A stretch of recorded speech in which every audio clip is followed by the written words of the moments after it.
Hey everyone, it's me, Arthur Kade, welcoming the wonderful duo, mother and daughter, Virginia and Elaine Madsen. Check out their new documentary, A Woman Like That. Virginia also has a new show coming out on CBS this summer, American Gothic. Check it all out.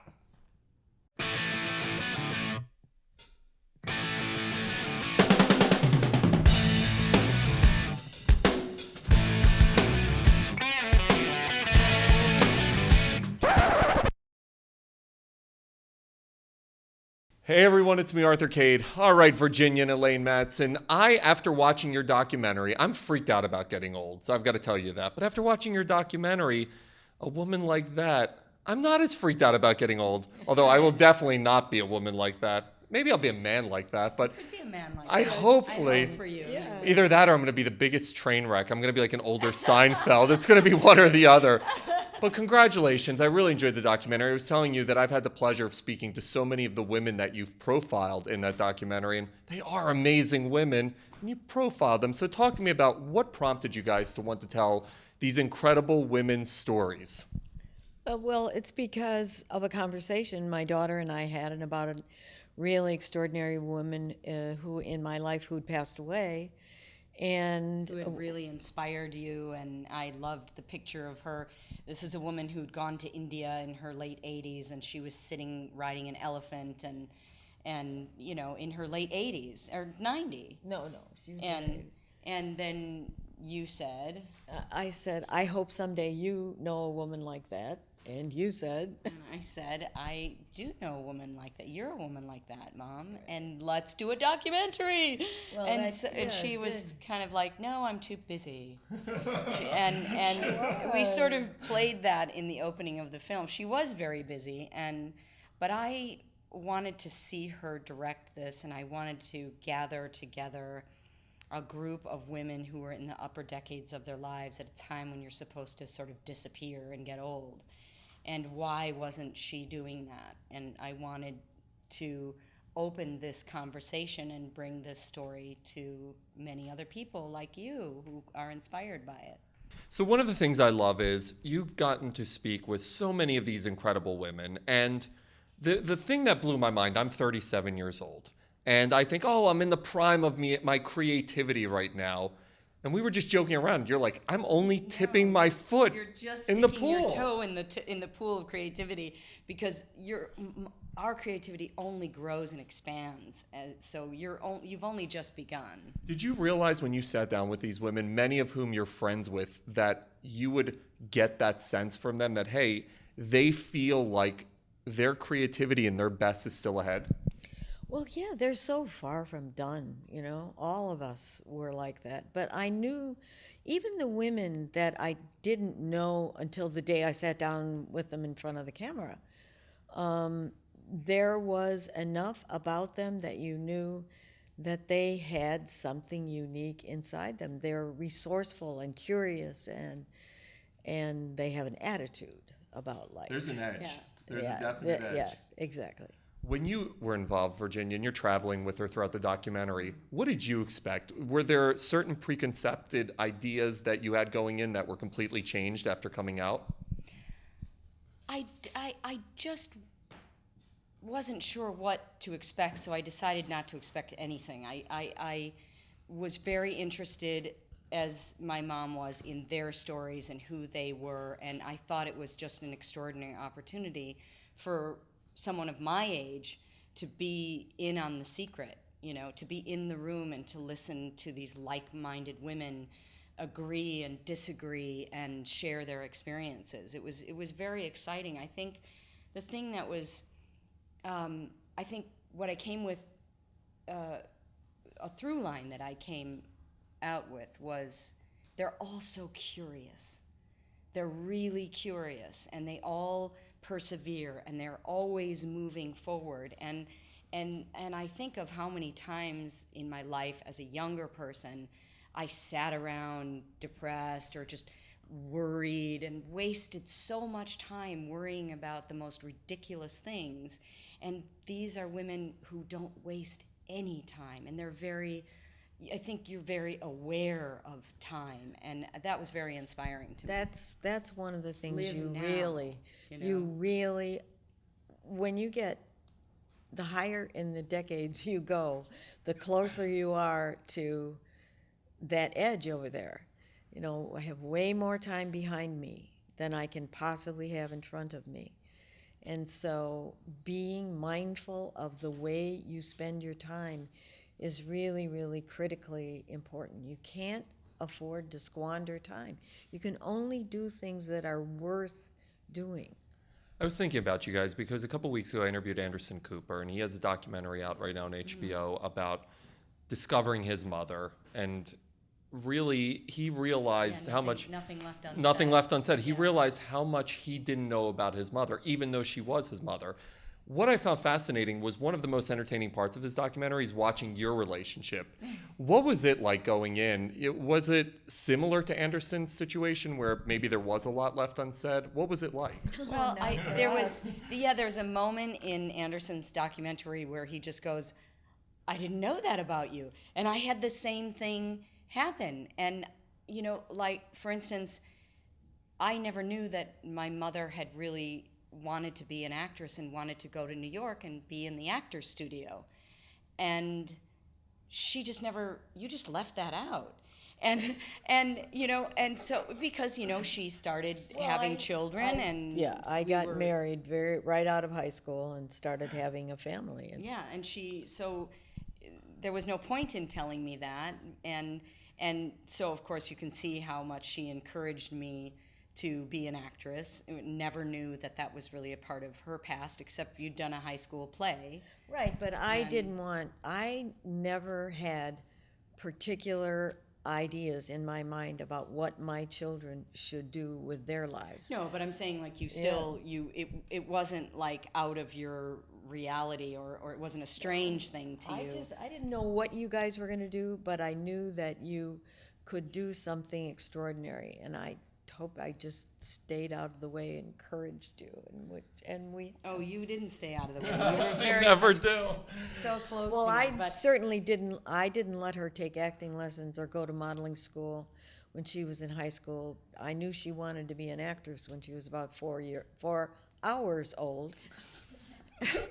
but when she was in I high found school, my light, like, right after I was born. Repeat those lines again? when she was in high school, I would not allow either of those things, which lots of girls in her school were doing, because I wanted to make sure that she was a whole person before she stepped out there in the world. And I also thought, well, what if she changes her mind? If I push her in that direction, maybe she wants to be an astronaut or something, you know? So let's see if she still really wants to be an actress when she gets out of high school. Then she went to acting school. It was also a wonderful surprise when I learned this about her, and then there we were. She was in New York. She, you know, she had a loft in Soho, and she was being a filmmaker. And so I watched my mother, you know, Live out a dream I had once. Yeah, upon a she was time. having a dream come true at that age. So that Because also, of my daughter. but that also told me, like, it doesn't have to stop. Like, another dream can come true maybe a long time after you expected it to. Did you have a fear of aging? Has there ever been a thought in your head, hey, I'm getting older, my acting career could be affected, my personal life can be affected, or have you had the same perspective, the older I get, the better I get? The older I get, the better I get. And I have an older sister, and I think because of our mother's attitude towards that, it was just something where you just become more interesting, you just become more knowledgeable, you read more books, you travel, you do what you want. And when you're a very young person, it doesn't seem like you get to do what you want. Either doors are closed, or people don't respect you, or it's hard to, you know, to make money. It's, you know, it's hard to have a successful relationship when you're a very young person. And so the older you get, you start receiving all of that because you have more confidence and more experience. And it's only now that I'm really feeling that and really understanding that when you get older, you get better. So it's been what I've learned, what you taught me. Well, yeah, you do. Lauren Hunt is exactly right. You get smarter. You get smarter. You get smarter, and you weigh the options in a different way than you did when you were younger. One of the other fascinating characters in the documentary was Elaine from Elaines. She is a trip, Oh, man. yeah. And I love how they showed the pictures of you guys there during celebrations. That was so cool. I'm glad we got to document that place Oh. before she left. It's so cool. Who were maybe, and this is probably a hard question, but who were the one or two favorites, the subjects that you encountered that really kind of took you by surprise and blew you away? Well, I think the couple of people who talked easily about their intimate lives, that was just really fun. Lauren, of course, did it. She's the best. For those who haven't seen, Lauren drops the word sex in her interview like 5 or 6 times, and you're just like, and she can get away with it. You're like, you're so She cool. absolutely can, you know. And I was thinking at that time, I was listening to my mom talk about sex and Lauren talking about sex and these other women, and I was like, I haven't had sex in a really long time. What's wrong with me? Your mind drifted to somewhere else. Yes, but I mean, I just thought, why am I wasting this time? And of course, this is no longer the case. They very much inspired me to not wait around any longer. And see, the fact that your mother is sitting right next to you as you're talking about this is the coolest thing ever. If my mom was sitting right next to me, I would be like so shy about this. I'd be like, Mom, we can't talk about this in front of you. Well, Leave the it's room. different if it was Michael. Like I think mothers and sons, that's a little bit weird. Like I would love to see Michael talking about sex in front of you with like his like no, machoism. He would not. He would probably No, not. Michael and I just did an interview for a program called The Dinner Party, and we talked about a lot of things, but sex didn't come No. out in that. I wanted Mr. to, like, Macho, I would like pay to watch that. I really thought that I was going to be, you know, very open with my son, and I was going to make sure that he knew about safe sex and all these things, and so I would, you know, offer this counsel at a, you know, but then he got to be a certain age where he was like, Mom, listen, you have to stop that. I was like, oh, you know. And now he's a grown person, and I'm like, well, do you know? Okay, sorry. It's too embarrassing because I'm his mom. You have kids who have done really well for themselves. Obviously, Yeah, all Virginia, three of them. all Yeah. 3 of them. Virginia, Mike, I mean, Oscar nominations, great careers. Yeah. What goes through your mind as a mother? I'm just, the happiest thing for this mother is that all 3 of my children, their sister and Virginia and Michael, all of them are doing with their lives exactly what they set out to do. This is a great gift to watch your children set out upon each of their journeys, and they are in the middle of their lives now, and they are doing exactly what they set out to do, and I feel really, really proud of them. So I'm going to kidnap her. I'm unfortunately sorry. I'm going to have to adopt you or you adopt me. You're too freaking cool.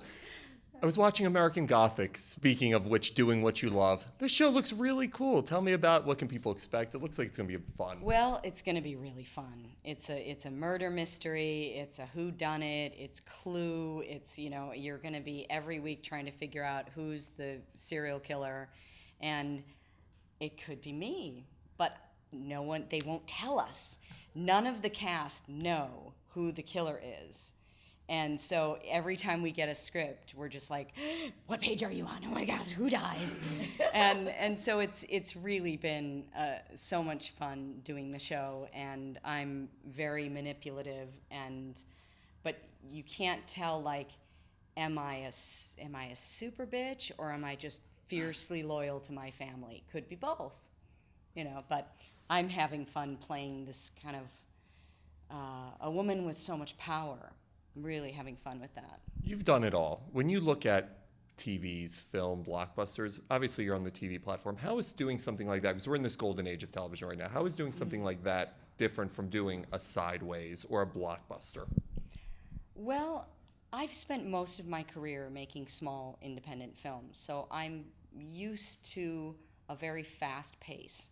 And I've also, in all these years, I've always gone back and forth between television and film, even when that was not the thing you were supposed to do. It was just a script I liked, and I was going to do it because I could work with Robert Mitchum. Everyone was like, it's a TV movie of the week, you're going to ruin your career. And I was like, I don't care. And my career's not going to be ruined. And I followed the work, the material, not the medium. And so it's the only difference I do feel between a film and network television is it's a more corporate on TV.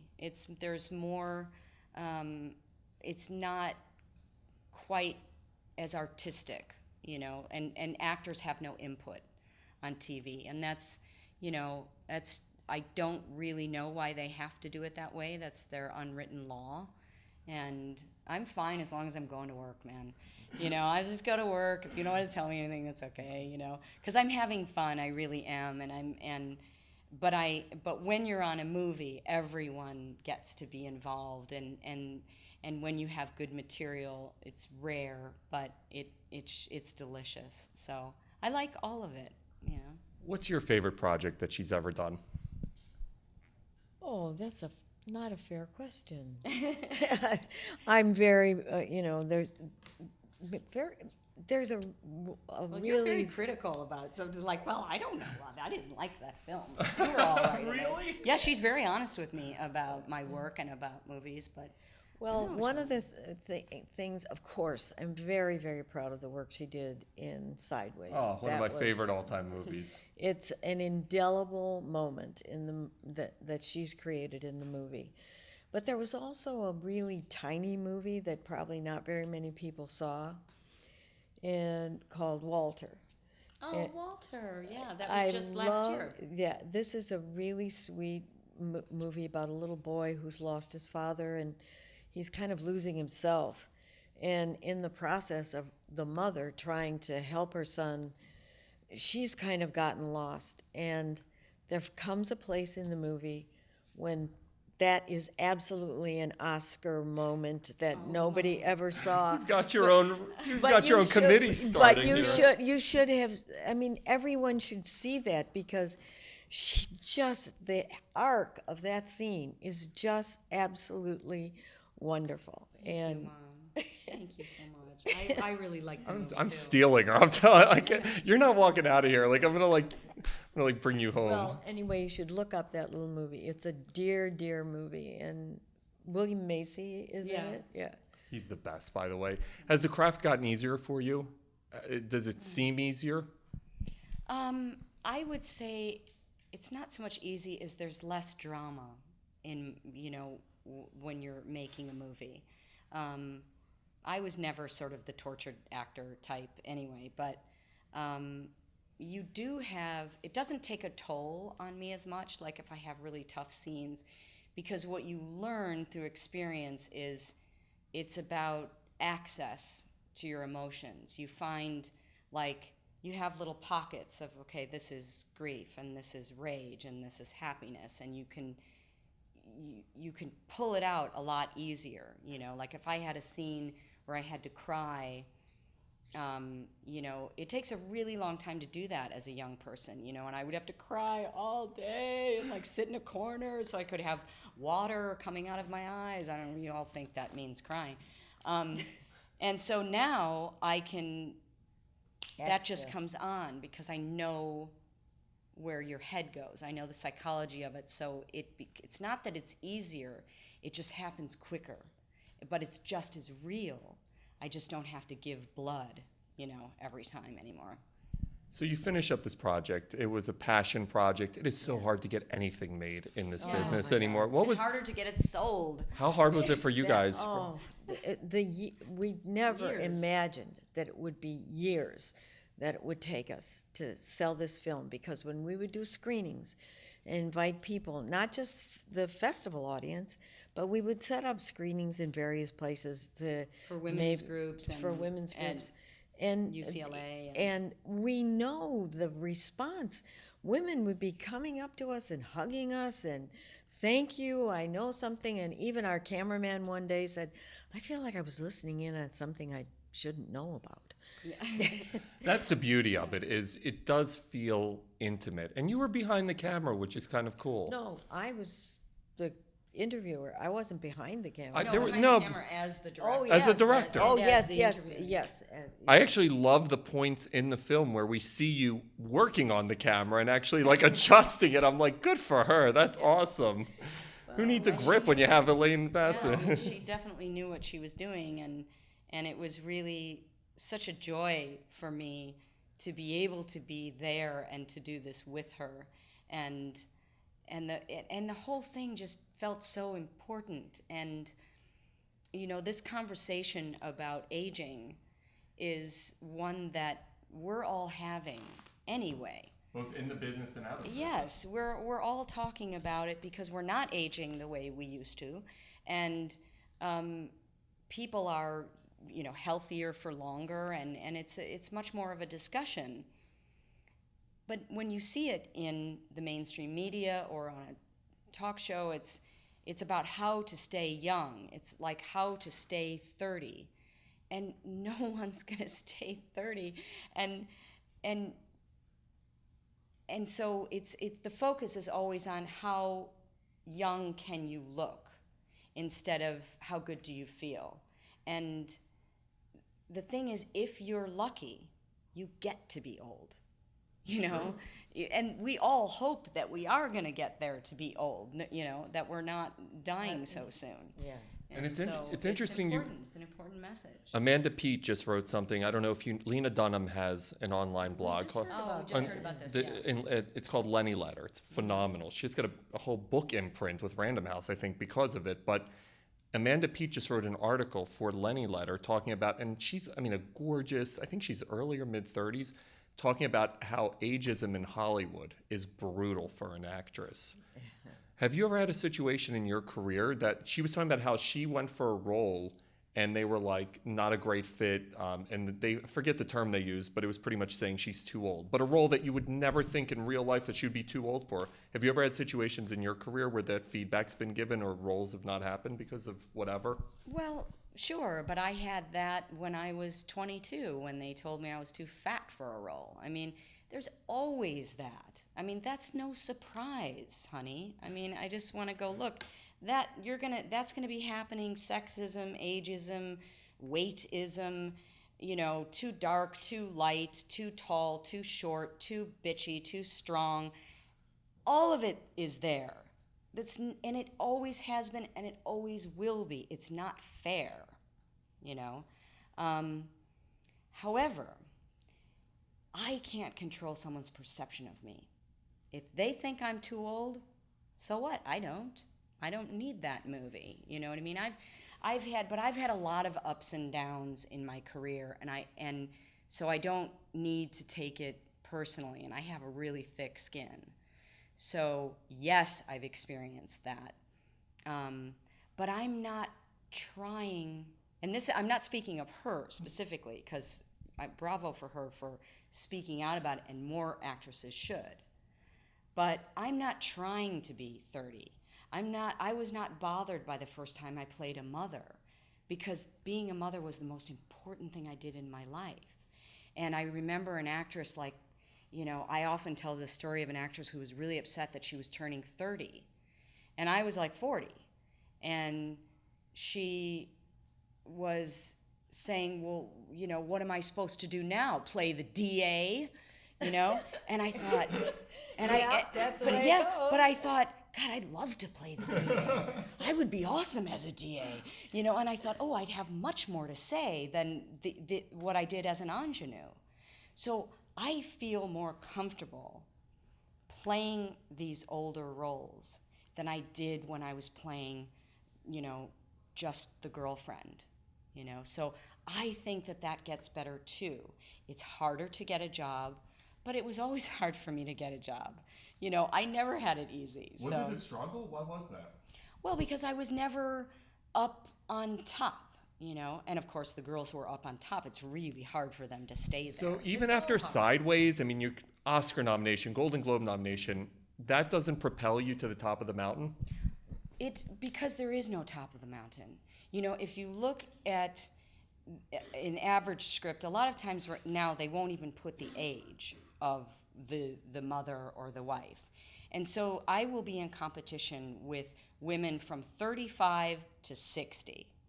Unbelievable. And there's a big group of really amazing women that are in this big pool. Some with Oscars, some just coming up, some from television, some from film. But there's a really extraordinary list of actresses right now, and they just pretty much have their pick. And so you just kind of, hope that it goes your way and hope that you can tough it out. And as far as Amanda, she's a wonderful actress, and she's going to tough it out. She's already, I'm sure, I don't know her, but I'm sure she's got a thick skin, and she will ride the same wave, I'm sure, that I did. Yeah, it's a fascinating article. Because she's an actress who's going to allow herself to age. She doesn't seem to be her, and there's many others that don't seem to be afraid of their age.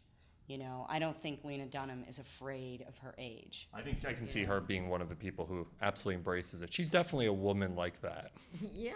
Will be. Will be a woman like that. Yeah, she's got to get a little older before she can she can be in that club. Well, I want to say congratulations, guys. I really enjoyed the documentary, and it really is an incredible look. You really do have this idea that as we get older, both men and women, we become kind of useless, and yet you look at it and you're like, hey, the best is yet to come, and I think that's what you're showcasing here. Yes. So congratulations. And I think that one day I want you to put in your calendar that 20 years from now I want you to look at this interview.